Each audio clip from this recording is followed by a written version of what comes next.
Hello friends, welcome to Usha's kitchen. இன்றைக்கி நாம் வெண்பொங்கல் எப்படி செய்கிறதுன்னு பார்க்கலாம் வாங்க.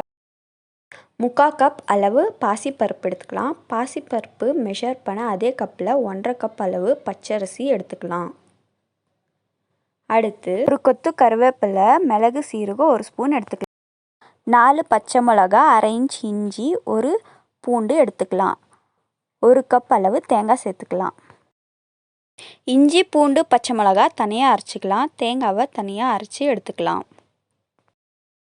4 ஸ்பூன் எண்ணெயை சேர்த்துக்கலாம். எண்ணெய் காஞ்சதும் மிளகு, சீரகம் சேர்த்துக்கலாம்.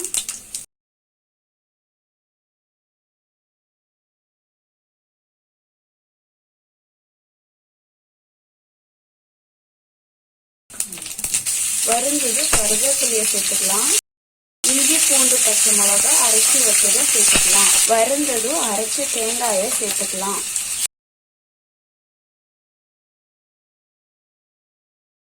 ஒன்றரை கப் அரிசிக்கு 3/4 கப் பருப்புக்கு 3 கிளாஸ் அளவு தண்ணியை சேர்த்துக்கலாம்.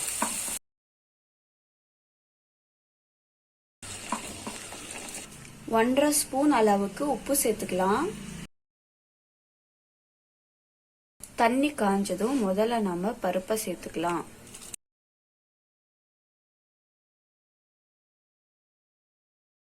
பருப்பு நல்லா பாதி வெந்திருக்கு. இப்ப நம்ம அரிசியை சேர்த்துக்கலாம்.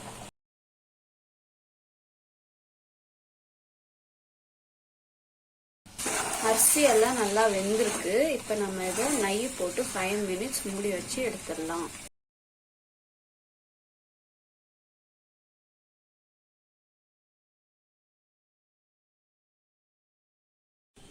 அவ்வளோதாங்க, சுவையான வெண்பொங்கல் தயார். இதை நம்ம சட்னி கூட சாப்பிட்டா சும்மா வேற லெவலாக இருக்கும். இந்த வீடியோ உங்களுக்கு பிடிச்சிருந்தா லைக் பண்ணுங்க, ஷேர் பண்ணுங்க, கமெண்ட் பண்ணுங்க. மறக்காம உஷாஸ் கிச்சன் சேனலை சப்ஸ்கிரைப் பண்ணிக்கோங்க. தேங்க்யூ ஃபார் வாட்சிங்.